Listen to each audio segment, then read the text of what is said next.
Et bonjour à toutes et à tous, soyez les bienvenus sur la chaîne YouTube de Fièvre SR. En 2025, on vous avait promis du lourd, chose promise, chose due. Aujourd'hui, je suis avec un invité de marque, j'ai nommé Gabriel Lacroix. Bonjour Gabriel, comment ça va? Salut Enzo, ça va et toi? Ça va super. Donc là, sans plus tarder, on va commencer cette petite interview.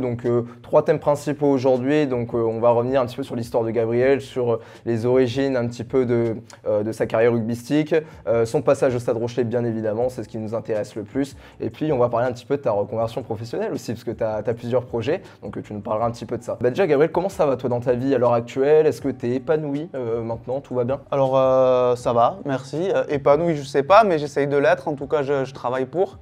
On va en parler, mais comme ça a été compliqué après mon arrêt de carrière, donc j'ai eu des années un peu compliquées, mais aujourd'hui ça va, je me reconstruis doucement et j'essaie d'avancer, tu vois. Pour rappel, Gabriel est né à Toulouse, hein, c'est ça si je me trompe pas, tu as grandi dans le Gers aussi derrière. Comment donc c'est venu le rugby dans ta vie? Est-ce que tu es issu d'une famille de rugbyman ou pas forcément? Alors je suis né à Toulouse, mais j'ai toujours grandi dans le Gers, parce que je suis dans le Gers, mais côté Toulouse, donc je suis gersois. Ma famille, mon grand-père joue au rugby. Tous mes cousins, mon frère, on a tous joué au rugby. Après, je ne suis pas d'une famille de grands rugbyman, mais voilà, c'était du fait que je sois du Gers, c'était quand même voilà, quelque chose qui est ancré chez nous, le rugby. Hein, pas trop le choix quand on est petit et qu'on est un garçon qu'on veut faire du sport. Qu'on voulait faire du sport à l'époque, il fallait choisir foot ou rugby. Et bon, moi, de mon côté, c'était plus rugby, donc je suis parti dans le rugby. Et voilà, je me suis épanoui là-dedans. Et ça m'a fait énormément de bien. Tu me demandais comment je suis arrivé dans le rugby. Je suis arrivé dans le rugby. C'est un professeur des écoles qui a conseillé à ma mère, quand j'étais petit, de nous mettre au rugby avec mon frère. On a perdu notre papa quand on était très jeune, et donc on était super renfermés. Et pour nous ouvrir et voilà, nous sociabiliser un peu, il a conseillé à ma mère de nous mettre dans un sport collectif, et lui était éducateur au Lombès Saint-Martin Club, donc mon club, et voilà, ma mère nous a mis là, c'était Monsieur Montferrand. Est-ce que tu as eu cette volonté déjà de jouer au plus haut niveau étant petit, ou alors tu faisais juste ça pour le plaisir et rien de plus quoi? J'ai toujours fait ça, je crois, pour le plaisir, pour m'amuser. J'ai toujours adoré. Après, j'ai toujours eu j'ai toujours été un gros compétiteur, j'ai jamais aimé perdre, donc je faisais ça pour m'amuser, mais il y avait toujours ce truc qu'il fallait que je gagne et que je sois meilleur que les autres. Sans penser au fait de devenir pro un jour, parce que c'était tellement éloigné d'où je venais, mon petit club du Gers. Voilà, ce que je voulais quand j'étais petit, c'était jouer en équipe première à Saint-Martin, et puis c'est tout, quoi. Du coup, quand ça commence à être un petit peu plus sérieux, le rugby, est-ce que tu as essuyé des fois des refus de centres de formation, notamment parce que tu étais peut-être jugé trop chétif, trop frêle pour jouer à plus haut niveau, ou pas forcément J'ai pas essuyé de refus de centres de formation ou de clubs comme ça, mais j'ai souvent entendu dire que j'étais trop petit, trop maigre quand j'étais petit, que j'étais bon là aujourd'hui parce que j'avais des qualités de vitesse, mais que mon gabarit me freinerait un jour. Ça, je l'ai entendu toute ma jeunesse quand j'étais petit, sur les bords des terrains dans les villages. Voilà, c'était ça, c'était crever l'eau, petit, de toute façon, il ira pas plus loin, il sera freiné par son gabarit. Voilà, c'était ça quasiment à tous les tournois quand j'étais petit. Ouais. Et c'était quoi la meilleure manière de leur répondre finalement? C'était sur le terrain? Ouais, c'était sur le terrain, et puis j'avais la chance d'être dans un club où on était très soudés. J'avais des éducateurs qui étaient très impliqués. Je pense notamment à Monsieur Bellard. Il nous protégeait dès qu'il y avait quelque chose qui était dit sur les bords du terrain et que ça allait un peu trop loin. En général, il prenait les choses en main. Donc tu es arrivé à Albi après par la suite, donc en professionnel, en Pro D2. Hein. Donc tu as disputé 57 matchs pour 80 points inscrits au total. Qu'est-ce qui a fait que après ça t'a poussé à changer d'air? Donc derrière, pourquoi La Rochelle aussi? Comment tu as été contacté? Est-ce que tu peux nous raconter un petit peu l'histoire de tout ça? Alors oui, après Albi, où j'ai passé des années incroyables grâce notamment à Henri Broncan. Oui, qui t'a repéré? Qui m'a fait venir là-bas. Et j'ai passé des années incroyables. C'est là où j'ai fait mes premiers matchs en pro. C'est là où j'ai compris les exigences du niveau professionnel. On avait un groupe exceptionnel, de qualité humaine énorme, qualité rugbystique aussi, puisqu'on fait quand même une demi-finale. On n'est pas loin de monter. Et après, au bout de 4 ans à Albi, j'arrivais quasiment en fin de contrat. Il me restait un an de contrat. Et Hugo partait, Hugo Moula, qui nous entraîne notre dernière année, partait. Et j'ai été contacté tout simplement par Xavier Garbajosa, voilà, qui m'a dit qu'il était intéressé par mon profil. Voilà, j'ai eu énormément hésité parce que, comme je t'ai dit, j'étais très bien à Albi. Je me sentais bien sur le terrain, en dehors du terrain, avec des mecs vraiment géniaux. Et donc ça a été très dur de prendre la décision de partir. J'ai longtemps dit à Garba que moi je voulais pas venir pour cirer le banc, que j'avais la chance de jouer à Albi et que voilà, je voulais pas, même si c'était pour partir dans un club du top 14, que voilà, moi je m'en foutais de la notoriété que ça pourrait m'accorder. Moi je voulais juste jouer au rugby, donc si c'était vraiment pour me prendre et faire un joueur de plus, qu'il fallait qu'il me le dise et que voilà, qu'il prenne quelqu'un d'autre à ma place. Il m'a vite fait comprendre que si j'étais le meilleur à l'entraînement et si je prouvais sur le terrain, voilà, il n'y avait pas de raison qu'il ne me fasse pas jouer. Il m'a mis en confiance et voilà, c'est ce qui est arrivé. Donc la belle histoire, je vais aller écrire en jaune et noir aussi, parce que Albi joue pareil en jaune et noir, hein, comme La Rochelle, donc signe du destin, hein, certainement. Tu marques dès ton deuxième match à La Rochelle, donc tout se fait assez vite pour toi. Ta première saison, tu disputes quand même pas mal de rencontres, la plupart des feuilles de match. Et c'est surtout la deuxième saison que tu vas exploser en fait à La Rochelle, voilà, notamment pour la grande histoire, tout le monde le sait, hein, mais en 2017, etc., quand on termine également premier de la saison régulière. Donc on a l'album ici de la LNR, donc qui date de 2016-2017, donc cette grande saison. Avec le Stade Rocher qui doit pas être loin, il y a Albi d'ailleurs, et t'es juste là, tu vois. Donc là, tu revois tous les gars avec qui tu as joué. Donc on peut voir Victor Vito, Brock James, ces joueurs qui ont marqué aussi l'histoire du Stade Rocher, et Winnie Antonio qui est encore là, bien évidemment. Quel souvenir ça t'évoque un petit peu de voir ces gars-là qui ont joué avec toi, Gabriel? Je vois que Pierre Aguillon, il mangeait bien. Et oui, parce que Pierre, c'était ton grand copain aussi, c'est vrai. Ben oui, ton grand copain.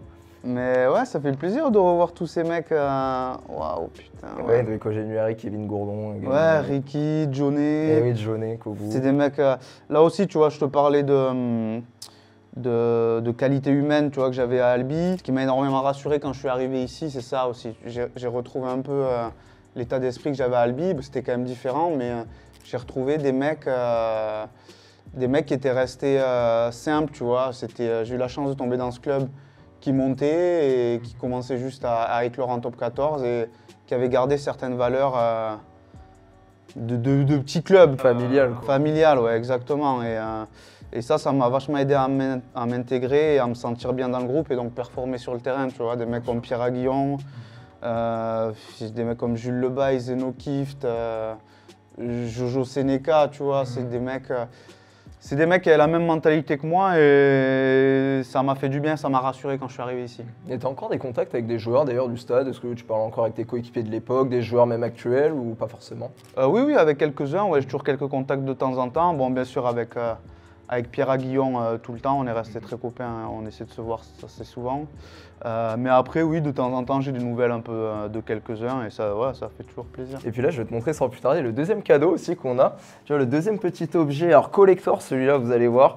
C'est le fameux t-shirt avec un dragon dessus où tu es présent.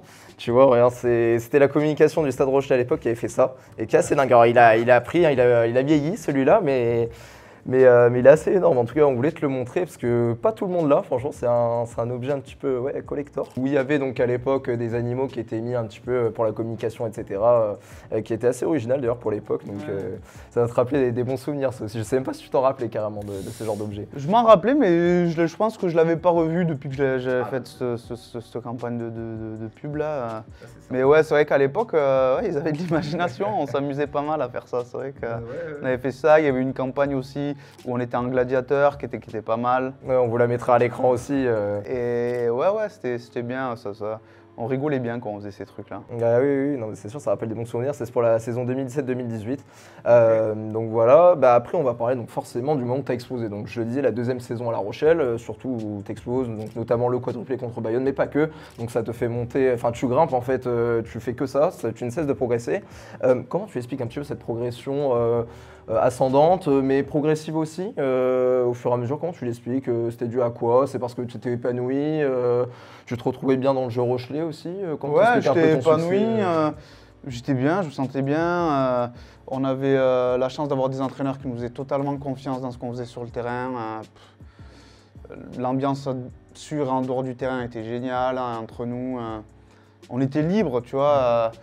Moi, ce qui me plaisait, c'était la mentalité de Patrice et Garba, quoi, qui nous disaient faites ce que vous voulez. Et moi, j'avais une totale liberté. Garba, il me disait mais fais ce que tu veux, va où tu veux, Si tu passes 30 secondes sur le match sur ton aile, je m'en fous. Tu vois, je veux juste que tu bouges, que tu touches le plus de terrain possible. Et moi, c'est exactement ce qu'il fallait me dire, c'est ce qu'il me fallait. Je voulais pas rester dans un stéréotype, rester l'ailier en bord de ligne. Et je voulais toucher le plus de ballons possible, être complètement libre. Et sur ça, Xavier me faisait entièrement confiance et il me laissait faire ce que je voulais, quoi. Ouais, tu voulais pas être cantonné à ce rôle d'ailier qui reste sur son aile, quoi. C'était un électron libre un petit peu. Non, puis je pouvais pas, j'avais pas le gabarit pour. Voilà, moi, il fallait que je touche des ballons et que je colle au cul des mecs qui passaient les bras, les trucs comme ça. Ouais, je jouais à mes qualités, tout simplement, hein. Est-ce que tu penses que, bon alors c'est une hypothèse, mais est-ce qu'à l'heure actuelle tu pourrais être, tu aurais pu correspondre même à l'équipe du stade, avec tes qualités aussi, parce que maintenant on sait que les ailiers on leur demande par exemple de beaucoup plus défendre, entre autres. Est-ce que tu penses que ça aurait pu correspondre aussi à tes qualités que tu avais à l'époque? Ouais, je pense, ouais, pourquoi pas, ouais, bien sûr. Je pense que j'aurais pu m'adapter totalement. Je pense qu'il n'y aurait pas eu forcément de soucis. Si, comme je te dis, moi, il fallait juste que je me sente bien au sein du groupe et qu'on me laisse m'exprimer comme je voulais m'exprimer. Et après, il n'y a pas de raison. Ouais, parce que c'est vrai que les gabarits comme toi, bon, 1m71, 80 kg, bon, on en voit de moins en moins, mais quoique, parce qu'on voit même Wany Bosmorin au Stade Rochelet à l'heure actuelle, bon, qui est un peu plus grand, mais pareil, assez fin pour un ailier. Voilà, qui est très fan de toi et on lui passe le bonjour à Wany en tout cas. Voilà, qui pareil, est en train d'exploser au fur et à mesure avec le Stade Rochelet, il prend de l'épaisseur.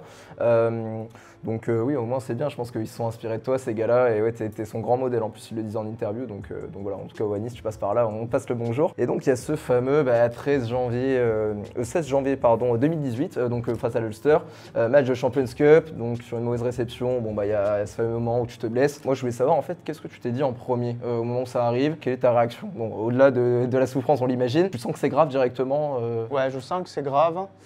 Je sais pas grave à quel point, mais je sens que c'est grave. J'ai très mal, c'est bizarre. Je sens qu'il y a quelque chose de bizarre, tu vois. Je souffre beaucoup, mais je prends pas du tout conscience de suite de tout ce qui va suivre, quoi. Moi, c'est une blessure. Je sais dès le début que je vais être éloigné des terrains un moment. Mais voilà, tu vois, jamais je suis à milieu de penser que ce serait mon dernier match, quoi. C'est ça, parce que là, tu vas entamer une longue convalescence, donc tu vas enchaîner les opérations aussi, parce que tu as eu une fracture donc, avec déplacement du plateau tibial, donc ça, si je ne me trompe pas. Tu enchaînes les opérations sans succès, parce que derrière, tu as encore mal, tu n'arrives pas à enchaîner, tu n'arrives pas à reprendre correctement. Est-ce que tu t'attendais, oui, à ce long calvaire? Comment tu l'as vécu un petit peu, ton état d'esprit en dehors? Bon, on sait que tu étais entouré de ta famille, forcément, donc ça a dû aider, mais quand même, c'est pas évident quand on ne fait plus partie du groupe réellement, quoi. Ouais, ça s'est fait progressivement en fait, donc j'ai pas trop vu le truc venir. Après, bon, dès le début, les spécialistes que je voyais quand même, qui voyaient un peu ma blessure et les imageries, tout ça, bon, on m'a vite fait comprendre quand même que bon, ça serait compliqué, mais que tout était possible. Donc j'ai toujours essayé d'y croire jusqu'au bout, jusqu'à ce qu'on me dise que c'est fini. Mais ça s'est fait, en fait, ça a été tellement long, c'était sur 3 ans, ça s'est fait progressivement. Tous les ans, il y avait une opération qui me refaisait croire un peu, donc c'était un perpétuel recommencement. Puis je reprenais l'entraînement, puis j'avais mal, puis plus je m'entraînais, plus j'avais mal. Puis hop, on essayait encore un nouveau truc, en fait. Donc ça a été comme ça pendant 3 ans, c'était oui, non, oui, non. Et qu'est-ce qui t'a fait tenir justement du fait de continuer ta convalescence, de tout donner jusqu'au bout? Qu'est-ce qui t'a fait tenir? Parce que tout simplement, j'avais que ça, quoi. Moi, c'était ma vie, je voulais pas que ça s'arrête. Tu sais, quand tu as toujours fait ça depuis toujours, mais c'était inconcevable, tu vois, que ça s'arrête comme ça du jour au lendemain. Donc voilà, j'étais persuadé que quand même j'allais pouvoir rejouer, que ça allait revenir. Et bon, au final, petit à petit, non, c'est pas arrivé. Mais... Et donc oui, tu as raccroché crampes en 2021 du coup officiellement. Je veux savoir à l'heure actuelle comment ça va. Est-ce que tu as encore des douleurs? Est-ce que tu arrives à vivre sans problème, faire des activités sportives? Parce que tu es atteint de bigorexie, de ce que j'avais entendu. Donc c'est-à-dire que c'est une appétence pour le sport mais non démultipliée. Enfin tu adores ça et tu fais que ça, quoi. Comment ça va aujourd'hui tout simplement ton genou? Est-ce que tu as récupéré toute ta mobilité ou pas? Alors non, ça va, tu vois, j'arrive à avoir une vie quasiment normale, mais ouais, j'ai des douleurs tout le temps, mais j'y suis habitué. Ça fait tellement longtemps que je vis avec ces douleurs que tu Tu vois, on me pose la question, mais t'as mal tout le temps? Je dis, tu vois, j'ai envie de dire non, mais en y réfléchissant, je dis, bah si, tu vois, j'ai mal tout le temps, mais c'est des douleurs habituelles, donc, tu vois, pour moi, c'est comme ça, tu vois, j'ai mal, bon, ben ça va rester comme ça, et puis c'est tout. Hein. Pour revenir à La Rochelle un petit peu, donc, tu y es resté de nombreuses années, on va dire 7 ans officiellement, enfin 6 ans. Est-ce que tu aurais aimé être l'homme d'un seul club, que de La Rochelle quasiment, même si tu as joué à Albi auparavant, mais est-ce que tu aurais voulu rester qu'à La Rochelle en top 14? Est-ce que tu te projetais vraiment sur le long terme avec La Rochelle? Ouais, bien sûr, ça fait toujours rêver de voir des mecs qui font toute leur carrière dans un club, cette fidélité, c'est beau, tu vois, mais bien sûr, j'étais très bien à La Rochelle, mais voilà, moi je pense, mon rêve quand même depuis tout petit, en ayant grandi dans le Gers, pas loin de Toulouse, c'était quand même de jouer à Toulouse un jour, donc si j'avais eu la possibilité, je ne sais pas si je l'aurais eu, mais si j'avais eu la possibilité de jouer à Toulouse, j'aurais accepté de jouer à Toulouse, c'est sûr. Nous, ça nous plaît pas trop, mais on peut pas dire, on peut comprendre, on peut l'entendre. Et du coup, qu'est-ce que ça représente concrètement La Rochelle à tes yeux, que ce soit forcément au niveau des supporters, j'imagine, qui te soutiennent et...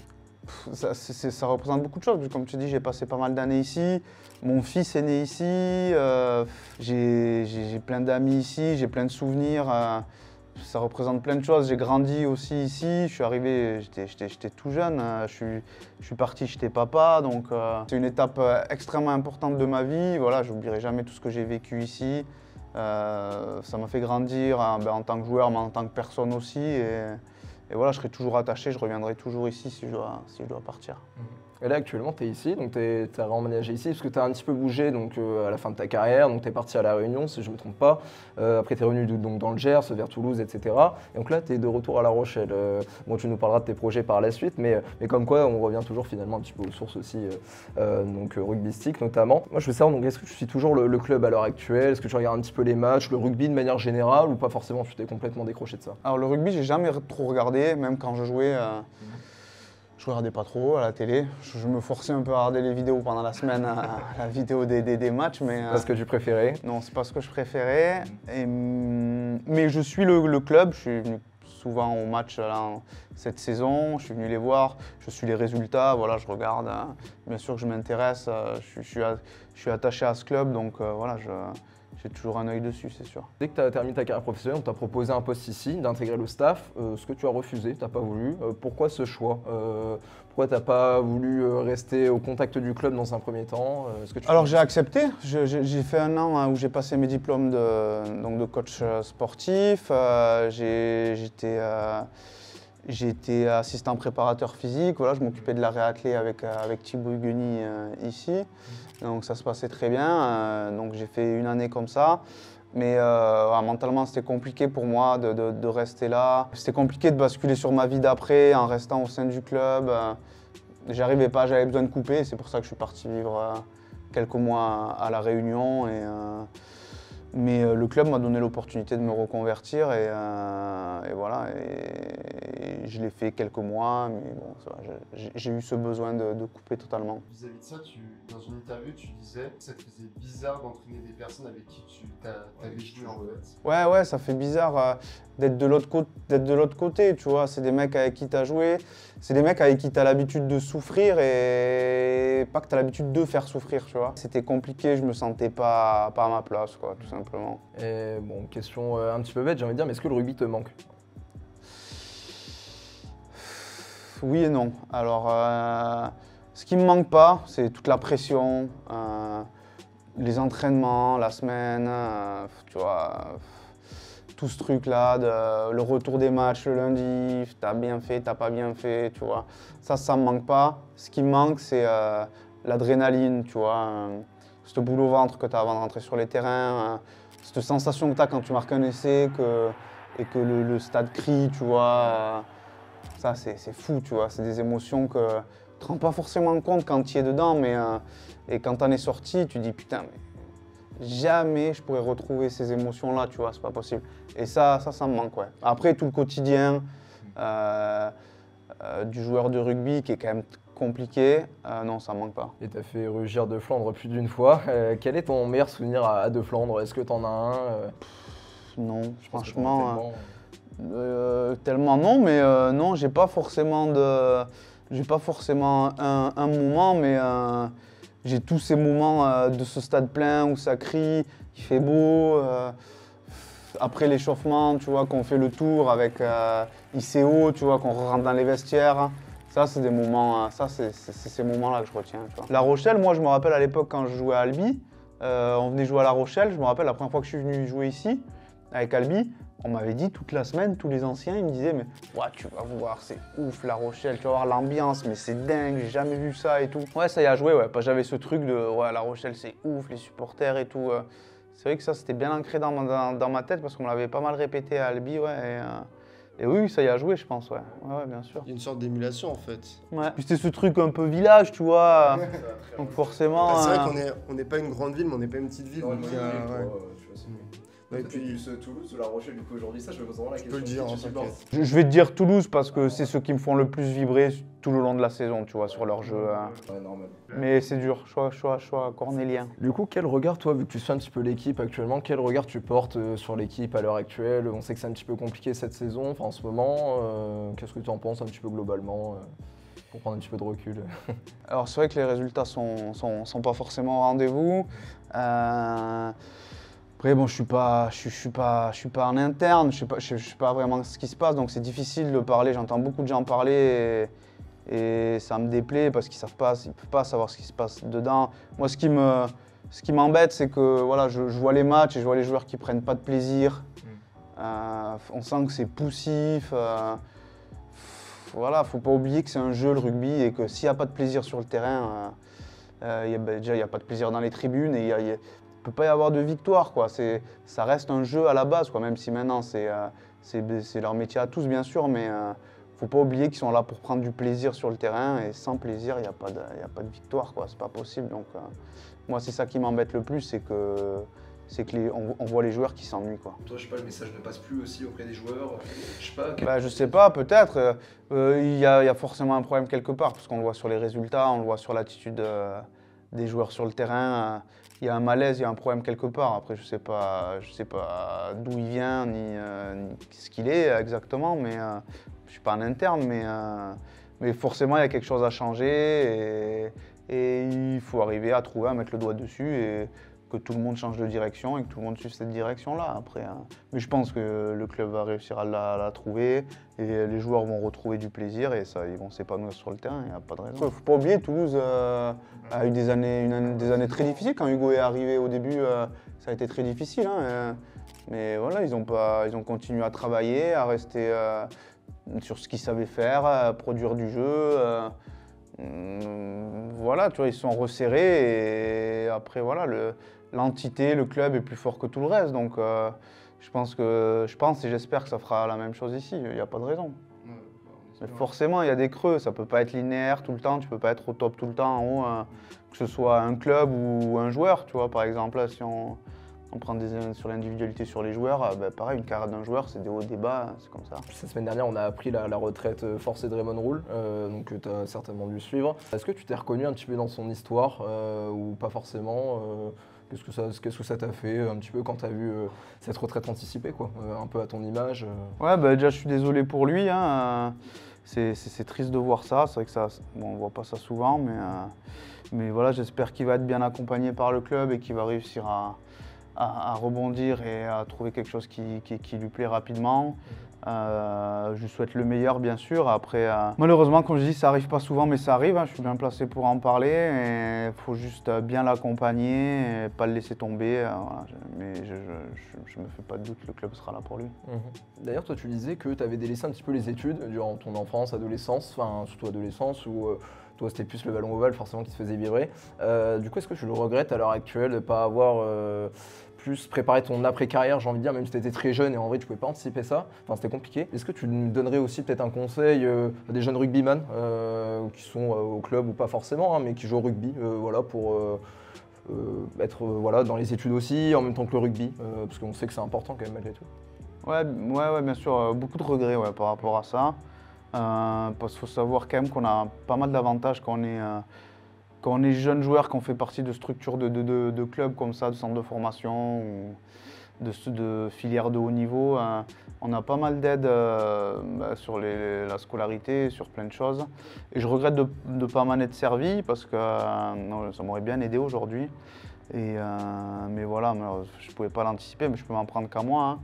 Donc si mon histoire peut servir à quelques jeunes, tant mieux. Ouais, c'est sûr que c'est pas facile de faire les deux, mais voilà, je pense que c'est important de faire quand même le minimum, d'essayer de se mettre à l'abri s'il y a un pépin comme il m'est arrivé ou comme il arrive à Raymond, et essayer voilà, aussi de vivre à côté du rugby et de se trouver une passion ou trouver quelque chose qui pourrait nous animer si ça s'arrête du jour au lendemain, quoi. On sait qu'aujourd'hui, vraiment, les clubs, ils font en sorte d'avoir ce travail. Par exemple, moi je connais un peu Benoît, du coup, qui s'occupe des jeunes espoirs à La Rochelle, et que Benoît, il force tous les Rochelais à avoir au moins un bac plus 2, bac plus 3, faire quelque chose à côté. On sait que Biel Biarré, par exemple, il joue en équipe de France, mais en parallèle, il est en études. Comment tu vois ça? C'est quelque chose qui était nécessaire à faire, que les clubs prennent en charge, on va dire, les études supérieures des joueurs et que ça leur permette d'avoir une deuxième porte? Ouais, bien sûr, c'est ultra important, comme j'ai dit tout à l'heure, mais après, voilà, je sais pas si...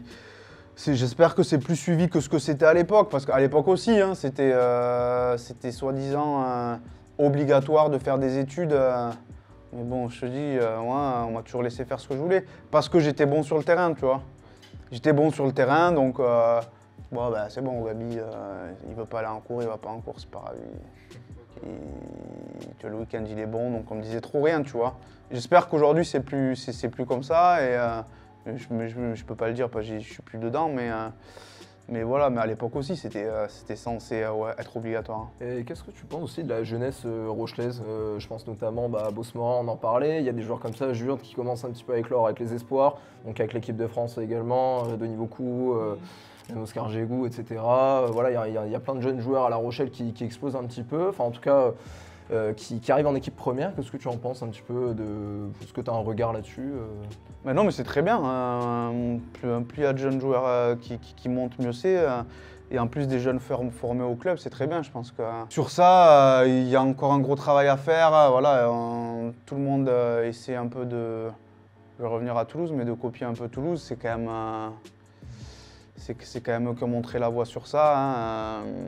Ils sont très forts là-dessus parce qu'ils arrivent aussi à attirer les jeunes talents et dès le plus jeune âge, quoi. Et après, ils les forment à leur image et quand ils arrivent en pro, ils ont l'ADN toulousain gravé dans le cœur et puis on n'a plus qu'à leur filer le ballon et ils jouent. Et il faut que ça soit la même chose ici à La Rochelle et dans le plus de clubs possible, quoi. Mais c'est génial de prendre de jeunes joueurs et les faire évoluer jusqu'à jouer en équipe première et les voir s'épanouir comme Wani ou quoi, tu vois, qui est un super joueur. Voilà, j'espère qu'il aura du temps de jeu et que tous ces jeunes pourront montrer qu'ils sont capables de jouer au plus haut niveau. Et qu'est-ce qui manque à La Rochelle justement pour être à ce niveau-là de Toulouse, d'exigence, de résultats aussi?